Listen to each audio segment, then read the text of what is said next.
Under fluid-solid reactions, we will cover the effects of pore diffusion resistance on our surface kinetics. For a reaction to take place between gas and solid, there are three resistance present. There is a reaction resistance which has already been covered earlier. We have pore diffusion, and this is what we'll focus on. And then there's external mass transfer. External mass transfer, you are saying the molecules have to move from the bulk fluid phase to the surface of the catalyst. This is where the external mass transfer resistance is found. Then we are saying for pore diffusion resistance, the molecules have to move from the surface of the catalyst into the interior of the catalyst where the reaction takes place. And you have already covered reaction limited. We'll do a brief analysis of external mass transfer. As already stated earlier, the molecules have to move from the bulk of the fluid to the surface of the catalyst.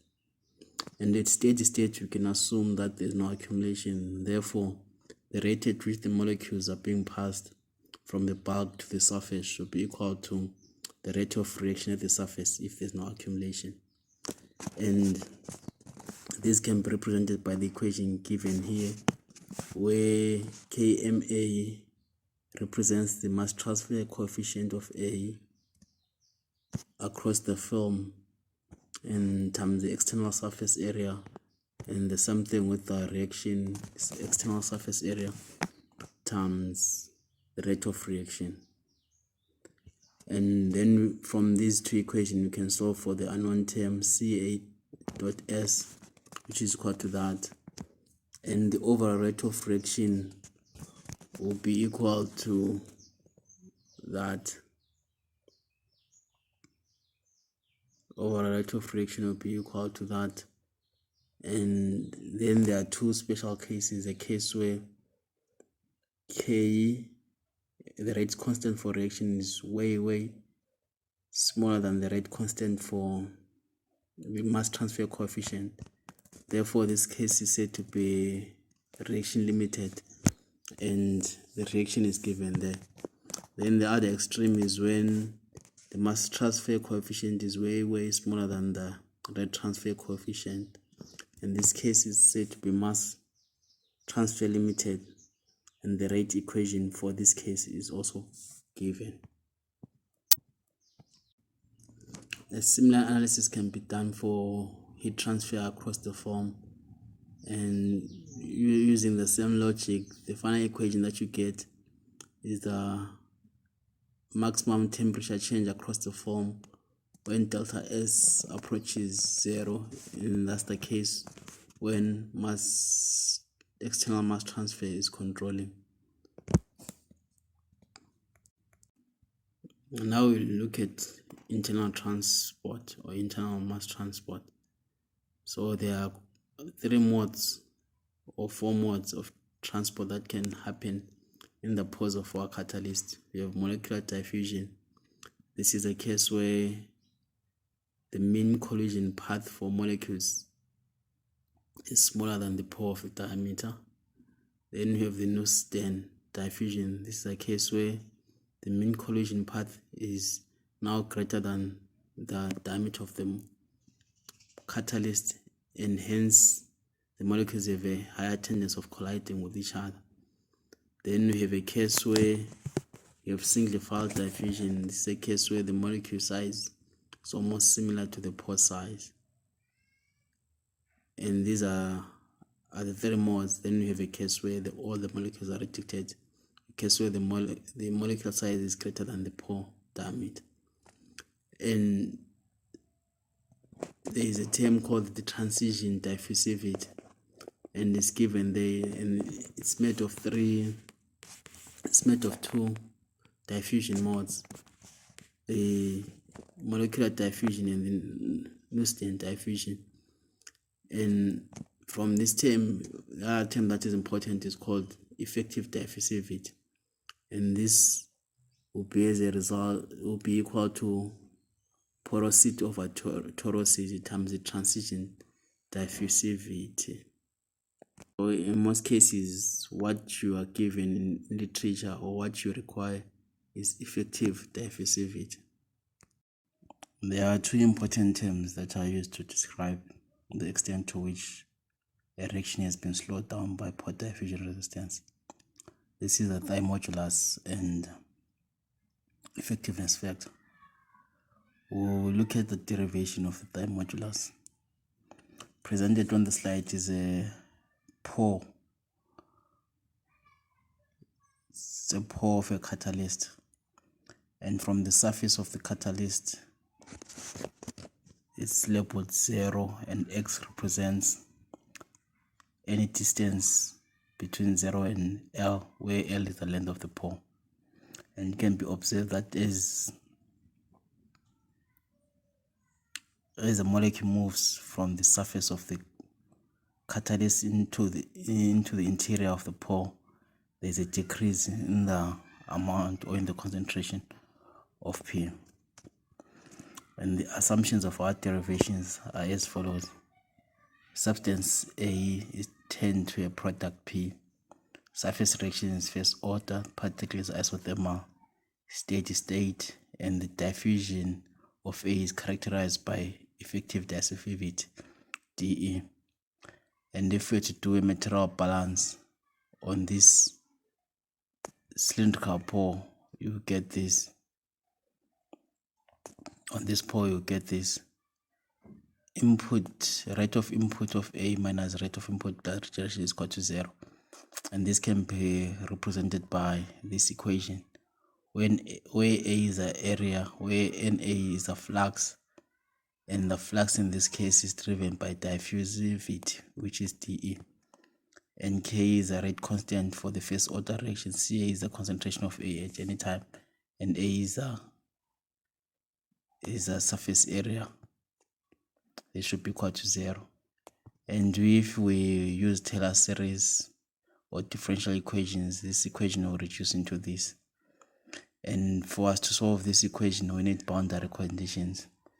And our boundary conditions are set at x is equal to 0. At x is equal to 0, this is at the point where the catalyst is the surface. It's the surface or the entry point of into our pore. And at this point, Ca is equal to concentration of A in the bulk. Then at the point L, this is where our pore ends. And at this point, there should be no change in the concentrations of A over time, or else there will be accumulation.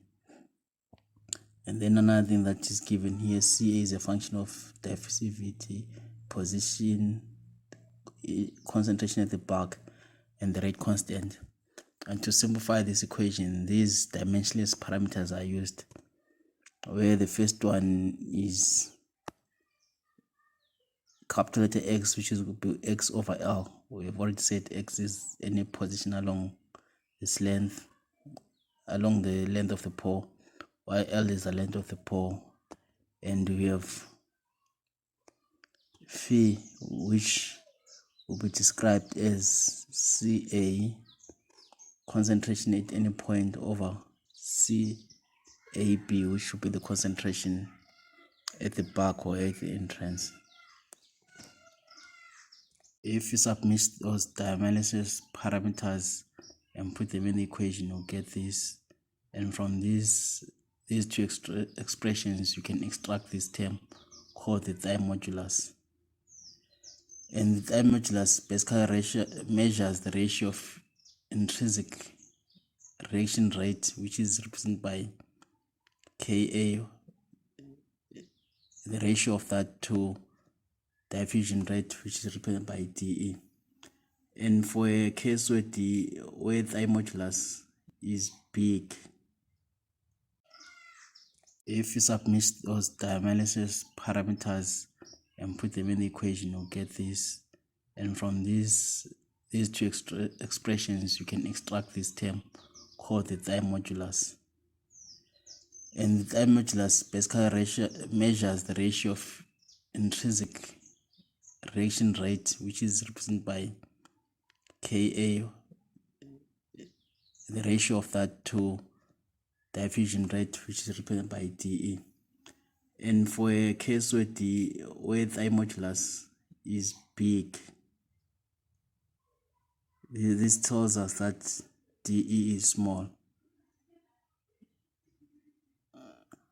This tells us that dE is small.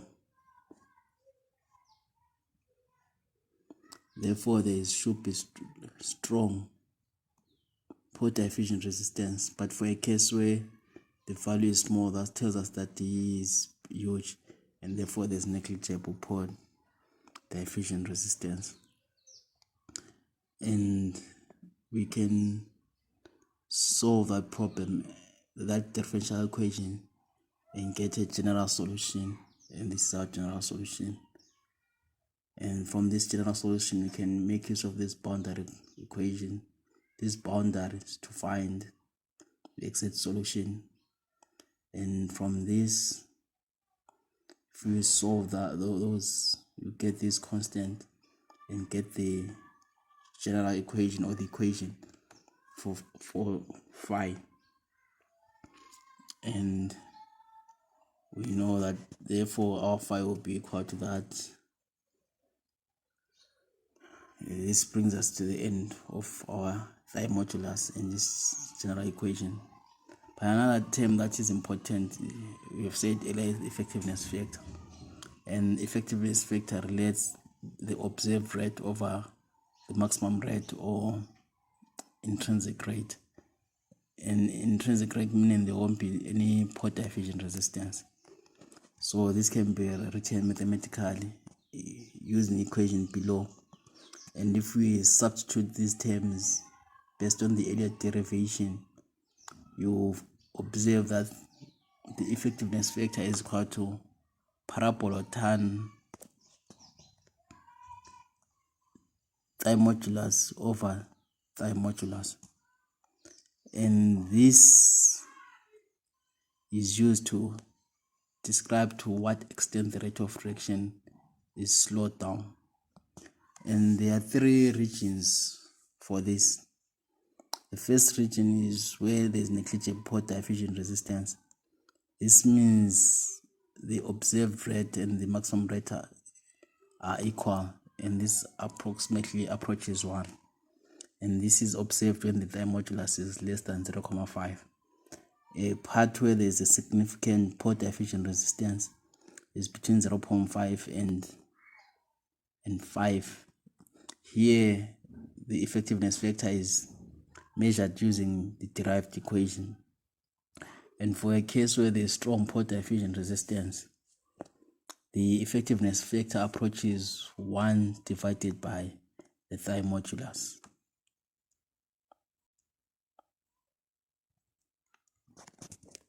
And this can be summarized, or this region can be summarized by this graph, where on the x-axis we have the phi modulus and on the y-axis we have effectiveness factor. The first region where the effectiveness factor is approximately 1 is a case where there is no pore diffusion resistance. And the second region is a case where there is pore diffusion resistance. In the last case, is a case where there is strong pore diffusion resistance, where we said the effectiveness factor approaches 1 over phi modulus. The phi modulus and the effectiveness factor are affected by the geometry of our pore. And here are some of the equations for those different geometries. The phi modulus is also affected by the reaction order of a reaction, and below is the phi modulus for n order reaction. So the use of the phi modulus to determine if there is pore diffusion resistance or not assumes that you know the intrinsic kinetics, because the phi modulus requires Ka over dE, so it means you know the Ka. But in most cases we don't know this, and we need to find ways of identifying if there's pore diffusion resistance or not. And one of the ways is to investigate this is by varying the particle size of our catalyst. So in a case where there's negligible pore diffusion resistance, change in particle size does not affect the observed rate. Hence, the observed rate will be equal to intrinsic rate. But in a case where there's strong pore diffusion resistance, it has been observed that the observed rate is inversely proportional to the particle size, meaning the bigger the particle, the lower the reaction rate. And as part of our work, we should derive this equation and prove this. And the next approach, another approach that we can use that doesn't require the understanding of intrinsic kinetics, is the Wenger-Wheeler modulus. And on the slides given are the two equations, one for observed reaction rate and the other one for the time modulus for n order reaction.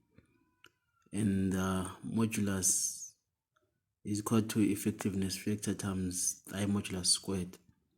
And if we make use of these two equations, that's the equation that you get. And for a first order reaction where n is 1, the equation reduces to the one given below. And the graph summarizes the regions for the modulus, where the modulus is less than 0.15 is diffusion free region, and for m is greater than 4 a strong pore diffusion region, and for in between there is pore diffusion resistance. The final slides gives us design equations for a plug flow reactor and a mixed flow reactor.